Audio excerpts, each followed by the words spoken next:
మాకు మా ఆయన వాళ్ళు ఎవ్వరూ లేరు అమ్మగారు. మాకు మా ఇద్దరమే తల్లి బిడ్డమే. కానీ నాకు చెప్పాలంటే ఇద్దరు ఆడపిల్లలు. ఇద్దరు ఆడపిల్లలకి పెద్ద ఆవిడ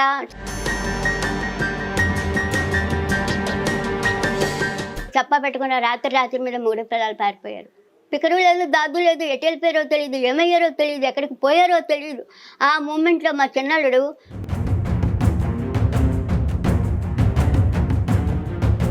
అప్పుడు తీసుకొచ్చి కాలనీలో వదిలేసి ఇంక నీ కూతురు చచ్చిపోయింది అనుకో అన్నాడు. కానీ అనుకోని సందర్భంలో ఒకరి ద్వారా నాకు ఆ ఫోన్లో తెలిసింది, ఆ అమ్మాయి బతికుంది, హైదరాబాద్లో ఉంది అని తెలిసింది.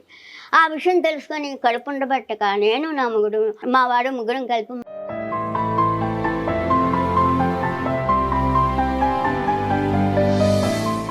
ఆ సైటు అలా ఉంటుండగా ఏం జరిగింది, మా చిన్ననుడు మా చిన్నమ్మాయి మేమైతే కడతాం, అప్పో సొప్ప చేసి రుణమో ప్రాణమో తెచ్చి కడతాము అనేసి అన్నారు. నాకు కొడుకైనా నువ్వే, అల్లుడైనా నువ్వే, మనసా వాచా కర్మన నిన్ను నమ్ముతున్నాను, నా కొడుకుని అన్యాయం చెయ్యకు. నా చేత దొంగవేలు ముద్ర లేంచుకోడు, కన్నా అందు. పిల్లడికి చదువు లేదు. ఇప్పుడు మా పరిస్థితి చాలా భయంకరంగా ఉంది. ఈ పిల్లడికి ఏ పని దొరకలేదు. అయినా ఈ పిల్లడికి ఆరోగ్యం బాగోని ఉంటుంది మేడం గారు. సింగల్ అర్జీలకు ఒళ్ళంతా అల్లేస్తుంది, ఒళ్ళంతా వచ్చేస్తాడు, కాళ్ళ దగ్గర నుంచి ఒళ్ళంతా అల్లేస్తుంది. 60 ఏళ్ళ వయసులో హాయిగా ఎంత మీకు వచ్చిన ఫంక్షన్తో ప్రశాంతంగా బ్రతకొచ్చు. కానీ ఆ లైఫ్ మీకు రాలేదు మీ పిల్లల వల్ల. అయిన వాళ్ళే నన్ను అన్యాయం చేశారు.